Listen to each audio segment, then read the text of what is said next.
সকালে ঘুম থেকে উঠে বালিশে একগুচ্ছ চুল, স্নানের সময় রিলেন ভর্তি চুল, চিরুনি চালালেই হাত ভর্তি চুল। আপনারও কি মনে হচ্ছে? তখন মাথায় একটাই প্রশ্ন আছে যে আমি কি টেকো হয়ে যাচ্ছি? তারপরই শুরু হয় নতুন শ্যাম্পু, নতুন তেল, দামি সিরাম, নানা ঘরোয়া টোটকা। কিন্তু এত কিছুর পরেও চুল পড়া কিন্তু কমে না। ভিডিওটি একদম শেষে আমি এমন একটি অভ্যাস বলবো যেটি আপনারা অনেকেই প্রত্যেক দিন করেন, কিন্তু সেটাই অজান্তে চুলের ক্ষতি বাড়াতে পারে। তাই ভিডিওটি শেষ পর্যন্ত দেখুন। মূলত আমরা চুলের চিকিৎসা করি, কিন্তু চুল পড়ার কারণের চিকিৎসা করি না। আজকে আপনি জানবেন কেন চুল পড়ে, কোনটা স্বাভাবিক আর কোনটা বিপদের লক্ষণ, আর কি করলে সত্যিই চুল পড়া কমাতে পারে। প্রথমে আমরা জেনে নিই যে কারণগুলো। প্রথমে একটি জিনিস পরিষ্কার করা দরকার যে সব চুল পড়া কিন্তু একরকমের নয়। অনেক চুল গোড়া থেকে উঠে আসে, আবার অনেক সময় চুল মাঝখানে ভেঙে যায়। এই দুই সমস্যার কারণ কিন্তু সম্পূর্ণ আলাদা। যদি চুল গোড়াসহ উঠে আসে তাহলে সেটা সমস্যা সাধারণত শরীরের ভেতরে থাকে, যেমন থাইরয়েডের সমস্যা, রক্তাল্পতা, শরীরে আয়রন বা প্রোটিন সমস্যা, হরমোনের পরিবর্তন, দীর্ঘদিনের অসুস্থতা, অতিরিক্ত মানসিক চাপ। আর যদি চুল মাঝখানে ভেঙে যায় তাহলে বেশিরভাগ ক্ষেত্রে কারণটা কিন্তু বাইরে থেকে হয়, যেমন অতিরিক্ত হিট কন্ডিশনিং ব্যবহার করার কারণে, কখনো কখনো অতিরিক্ত কালারিং করছেন এরকম কারণে, কেমিক্যাল ট্রিটমেন্ট করছেন সেই কারণে, আর অনেক সময় খুব শক্ত করে চুল বেঁধেছেন বা চুল নিয়ে টানা হিঁচড়া করছেন, তখন হতে পারে। আবার অনেক সময় হেয়ার ড্রায়ার ব্যবহার করলেও কিন্তু হতে পারে। অর্থাৎ সব চুল পড়ার জন্য কিন্তু এই একই তেল বা শ্যাম্পু কখনোই কাজ করবে না। আরেকটি গুরুত্বপূর্ণ কারণ হলো কিছু ওষুধ। অনেকেই হয়তো জেনে থাকবেন কিছু ওষুধের পার্শ্ব প্রতিক্রিয়া হিসেবেও কিন্তু চুল পড়ে। সবচেয়ে বেশি পরিচিত উদাহরণ হলো কেমোথেরাপির ওষুধ, যা দ্রুত বিভাজনশীল কোষের সঙ্গে সঙ্গে চুলের ফলিকলসগুলোর কোষকেও প্রভাবিত করে। তাই চিকিৎসার সময় অনেক সময় চুল সাময়িকভাবে পড়ে যায়, তবে বেশিরভাগ ক্ষেত্রে কেমোথেরাপি শেষ হওয়ার কয়েক মাস পরে চুল আবার গজাতে শুরু করে। এছাড়া কিছু ওষুধ যেমন রক্ত পাতলা করার ওষুধ বা অ্যান্টিকোয়াগুলেন্ট, ভিটামিন এ এর অতিরিক্ত মাত্রা বা রেটিনয়েডস, কিছু অ্যান্টি ডিপ্রেসেন্ট ড্রাগস, কিছু ব্লাড প্রেশারের ওষুধ এবং কিছু অ্যান্টি থাইরয়েড ওষুধ কিছু মানুষের ক্ষেত্রে চুল পড়ার কারণ হতে পারে। তাই কোনো ওষুধ খাওয়ার পর যদি হঠাৎ করে চুল পড়তে শুরু করে নিজে থেকে ওষুধ বন্ধ করে দেবেন না, অবশ্যই চিকিৎসকের সঙ্গে পরামর্শ গ্রহণ করুন। এখানে মনে রাখার মতো বিষয় যে ড্রাগসগুলো চুলের জন্য খুবই ক্ষতিকারক বা অ্যালোপেসিয়া সৃষ্টির জন্য দায়ী। সেগুলোর মধ্যে সর্বপ্রথমে আছে কেমোথেরাপি ড্রাগসগুলো, যেমন অ্যানাজিয়াম, এফ্লাভিয়াম, অ্যান্টিকোয়াগুলেন্টস ড্রাগ যেমন heparin, warfarin, retinoids, high dose vitamin A, antithyroid drugs, carbimazole, propylthiouracil, beta blockers কিছু ক্ষেত্রে, আর ভ্যালপ্রয়েড, অ্যান্টি ইপিলেপটিক ড্রাগস, আর লিথিয়াম সব কিছু ক্ষেত্রে। তবে সবচেয়ে সাধারণ কারণ বলতে গেলে আমরা স্বাভাবিকভাবেই প্রতিদিন আমাদের 50 থেকে 100টি চুল পড়তে পারে, এটা কিন্তু একদম নর্মাল। কিন্তু এর চেয়ে যদি বেশি হয় সেটা কিন্তু সমস্যার কারণ হতে পারে। সবচেয়ে বেশি যে সমস্যাটা দেখা যায় তার নাম টেলোজেন এফ্লাভিয়াম। শব্দটা শুনতে একটু কঠিন লাগলো, কিন্তু ব্যাপারটা খুবই সহজ। ধরুন 3 মাস আগে আপনার ডেঙ্গু হয়েছিল, অথবা বড় কোনো অপারেশন হয়েছিল, অথবা খুবই মানসিক চাপের মধ্যে ছিলেন, অথবা খুব দ্রুত ওজন কমিয়েছেন। এর ঠিক 2 থেকে 3 মাস পরে হঠাৎ করে চুল পড়তে শুরু করলো। অনেকে ভাবেন হঠাৎ করে কেন? আসলে এটাই হঠাৎ করে নয়। সেই স্ট্রেসের সময় আপনার মাথায় যে চুলগুলো একসময় বিশ্রাম নেওয়ার ভাবে বা টেলোজেন ফেসে চলে যায়, এবং 3 মাস পর আবার সেই একসঙ্গে ঝরতে শুরু করে। তাই হঠাৎ চুল পড়লে মনে করে দেখুন 3 মাস আগে আপনার শরীরে কোনো ধকল বা কোনো রোগ হয়েছিল কিনা। তাই ডাক্তাররা কিভাবে আপনার চুল পড়ার কারণটাকে খুঁজে বের করেন এবার জেনে নিন। চিকিৎসক প্রথমে চুল পরীক্ষা করেন, প্রয়োজনে একটি পুল টেস্টও করে থাকেন। এরপর কিছু রক্ত পরীক্ষা করতে বলেন, যেমন সিবিসি, রক্তাল্পতা আছে কিনা, থাইরয়েড ফাংশন টেস্ট, থাইরয়েড ঠিকমতো কাজ করছে কিনা, প্রয়োজনে আয়রন বা ফেরিটিন, আর যদি সাইক্লিক্যালি চুল পড়তে থাকে কোনো অটো ইমিউন রোগ আছে কিনা সেটাও দেখা হয়। অর্থাৎ চুল নয়, শুধু পুরো শরীরটার মধ্যেই কারণ থাকে এই চুল পড়ার জন্য। এবার আসি সবচেয়ে গুরুত্বপূর্ণ প্রশ্নে, চুল পড়া কিভাবে কমাবেন। প্রথম কথা, যে কারণটা আগে খুঁজে বের করুন। যদি রক্তাল্পতা থাকে তার চিকিৎসা করুন। থাইরয়েডের সমস্যা থাকলে সেটাকে নিয়ন্ত্রণ করুন। শরীরে পর্যাপ্ত প্রোটিন, আয়রন, জিঙ্ক এবং ভিটামিন নিশ্চিত করুন। চুলের যত্ন গুরুত্বপূর্ণ, যেমন খুব গরম জল ব্যবহার করবেন না। অতিরিক্ত গরম জল মাথার ত্বককে শুষ্ক করে দিতে পারে। চুলের যে কিউটিকল থাকে, বাইরের প্রোটেক্টিভ লেয়ার, সেটাকে ক্ষতিগ্রস্ত করতে পারে, ফলে চুল রুক্ষ এবং সহজে ভেঙে যায়। ভেজা চুল জোরে জোরে ঘষবেন না। ভেজা অবস্থায় চুল কিন্তু সবচেয়ে দুর্বল থাকে। তোয়ালে দিয়ে ঘষলে, টানাটানি করলে চুল কিন্তু খুব সহজেই ভেঙে যেতে পারে। তাই আলতো করে চাপ দিয়ে জল দিয়ে শুকোন।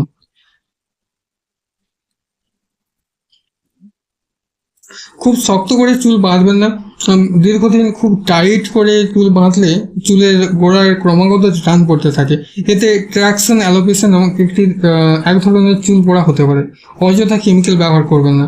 বারবার হেয়ার কালার, স্ট্রেইনিং, রিবন্ডিং বা অন্যান্য কেমিক্যাল ট্রিটমেন্ট চুলের জন্য ক্ষতিকারক, কারণ এতে প্রোটিন স্তরটাকে ক্ষতিগ্রস্ত হয়। এতে চুল দুর্বল, শুষ্ক এবং সহজে ভেঙে যায়। মনে রাখবেন, হেয়ার ফল কমানোর গোল্ডেন রুল হলো, the less you manipulate your hair the better it remains. অর্থাৎ চুল যত কম কেমিক্যাল বা এক্সপেরিমেন্ট করবেন, চুল তত ভালো থাকবে। এবার হচ্ছে মেডিকেল ম্যানেজমেন্টের ক্ষেত্রে, যে আমরা সবচেয়ে পপুলার যে ড্রাগটা ইউজ করি সেটা হচ্ছে মিনোক্সিডিল সিরাম বা মিনটপ। এটা অনেকে এটাকে চুল পড়া গজানোর ওষুধ বলেন থাকেন, কিন্তু এটা একটু ভিন্ন বিষয়। যে মিনোক্সিডিল কিন্তু হেয়ার ফলিকল তৈরি করে না। যেসব হেয়ার ফলিকল এখনো জীবিত আছে কিন্তু বা দুর্বল হয়ে গেছে, মিনোক্সিডিল সেগুলোকে আবার সক্রিয় করতে সাহায্য করে। ফলে চুলের বৃদ্ধি বাড়াতে পারে, কিন্তু চুল কিছুটা ঘন করতে পারে। তবে কোনো এটা ম্যাজিক ওষুধ নয়। এর ফল পেতে সাধারণত 3 থেকে 6 মাস নিয়মিত ব্যবহার করে যেতে হয়। কয়েক সপ্তাহ প্রথমে উল্টো চুল কিন্তু ঝরতেও পারে অনেকটা। আবার যেখানে অনেক ক্ষেত্রে সাময়িক এবং চুলের বৃদ্ধি প্রক্রিয়ার একটা অংশ। সবচেয়ে গুরুত্বপূর্ণ বিষয় হলো, মিনোক্সিডিল শুধু একটি চিকিৎসার সহায়ক চিকিৎসা বা একটা অ্যাক্সিলারি ট্রিটমেন্ট। যদি আপনার চুল পড়ার কারণ হয় রক্তাল্পতা, থাইরয়েডের সমস্যা, পুষ্টির ঘাটতি বা অন্য কোনো রোগ, তাহলে শুধু মিনোক্সিডিল লাগিয়ে সেই সমস্যার সমাধান হবে না। মূল কারণটার চিকিৎসা অবশ্যই করতে হবে। তাই চিকিৎসকের পরামর্শ ছাড়া নিজে থেকে মিনোক্সিডিল শুরু না করে আগে জেনে নিন আপনার চুল পড়ার আসল কারণ কি। কারণ সঠিক রোগ নির্ণয় হলো সঠিক চিকিৎসার প্রথম ধাপ। আচ্ছা, মনে রাখবেন যে মিনোক্সিডিল চুল পৌঁছানোর কোনো জাদু নয়। এটা একটা বেঁচে থাকা হেয়ার ফলিকলগুলোকে সাহায্য করে। কিন্তু যদি মাটির সমস্যা থাকে তাহলে শুধু গাছে জল দিয়ে তো হবে না, আগে মাটির সমস্যাটাকে ঠিক করতে হবে। ঠিক তেমনই চুল পড়ার মূল কারণের চিকিৎসাগুলো সবচেয়ে গুরুত্বপূর্ণ। এবার নিয়ে আসি কিছু মিথ নিয়ে। প্রথম মিথ, যেটা হচ্ছে মাথা ন্যাড়া করলে চুল খুব বেশি গজায়। আসলে ন্যাড়া করলে চুলের সংখ্যা বা ঘনত্ব বাড়ে না, কিছু নতুন চুলগুলো একসাথে বের হয়, ঘন মনে হয়। দ্বিতীয় মিথ, যে শ্যাম্পু করার পর চুল পড়ে যায়। অবশ্যই না, যে চুলগুলো পড়ার জন্য প্রস্তুত ছিল প্রথমত সেগুলোই বেরিয়ে আসে। তৃতীয় মিথ, তেল লাগালে নতুন চুল গজাবে। তেল তেল অবশ্যই একটা স্ক্যাল্প ময়শ্চারাইজার করতে পারে, কিন্তু নতুন হেয়ার ফলিকল কিন্তু তৈরি করতে পারে না। এবার আসে যে পুরুষ এবং মহিলার মধ্যে চুল পড়ার কিন্তু একটা গঠনগত পার্থক্য আছে। পুরুষদের কপাল পিছিয়ে যাওয়া এবং মাথায় টাক পড়া, এটি একটি সাধারণ জেনেটিক বা হরমোনজনিত অ্যান্ড্রোজেনিক অ্যালোপেসিয়া বলে এটাকে। আর মহিলাদের ক্ষেত্রে সিঁথি চড়া হয়ে যাওয়া বা পুরো মাথার চুল পাতলা হয়ে যাওয়া বেশি দেখা যায়। এবার আসি আপনাকে কখন অবশ্যই ডাক্তারকে কনসাল্ট করা উচিত। যদি হঠাৎ করে আপনার বেশি করে চুল পড়তে শুরু করে, সাইক্লিক্যালি চুল পড়তে শুরু করে, ভ্রু বা দাড়ির চুলও পড়তে শুরু করে, বা স্ক্যাল্পে চুলকানি, ব্যথা, পুঁজ বা ক্ষত থাকে। অথবা 3 থেকে 6 মাস যদি চিকিৎসা করার পরেও আপনার চুল পড়া কমছে না, তখন আপনার অবশ্যই ডাক্তারকে কনসাল্ট করা উচিত। এবার জেনে নিই ডায়েটিং বা কোন কোন খাবার খেলে আপনার চুল পড়া অনেকটাই প্রতিরোধ করতে পারেন। দেখুন, চুল হলো একটা কেরাটিনজাত পদার্থ, তাই চুলের পুষ্টি কিন্তু প্রোটিন থেকেই আসে। তাই প্রোটিনযুক্ত খাবার যেমন মাছ, ডিম, ডাল, দুধ, বাদাম, সবুজ শাকসবজি এবং ফল খেলে অবশ্যই তা চুলের স্বাস্থ্যের জন্য খুবই উপকারী। এখন একটি খুবই প্রচলিত ভুল ধারণা নিয়ে কথা বলি। অনেকেই ভাবেন যে ডিমের সাদা অংশ বা এগ হোয়াইট মাথায় মাখলে চুলে প্রোটিন পৌঁছয়, চুল পুষ্টি পায়, এমনকি নতুন করে চুল গজায়। কারণ আমাদের চুল আসলে মৃত্যু একটা কেরাটিন দিয়ে তৈরি, আর মাথার ত্বক বা স্ক্যাল্প এমনভাবে ডিমের প্রোটিন শোষণ করতে পারে না যে সেটাকে নতুন চুল তৈরির জন্য ব্যবহার করবে।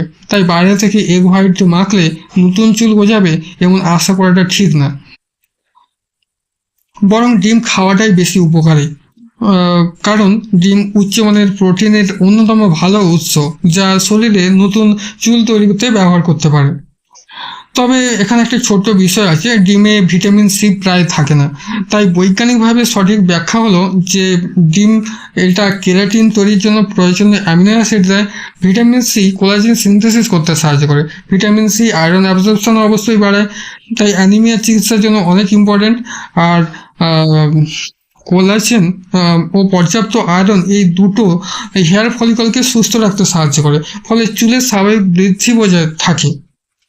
সুস্থ চুলের ফলিকলের জন্য এই দুটো খুবই গুরুত্বপূর্ণ। তাই ডিমের সঙ্গে অবশ্যই লেবু, কমলা, আমলকি বা অন্য কোনো ভিটামিন সি সমৃদ্ধ খাবার খেলে শরীরের পুষ্টিগুলোকে আরও ভালোভাবে কাজে লাগাতে পারে।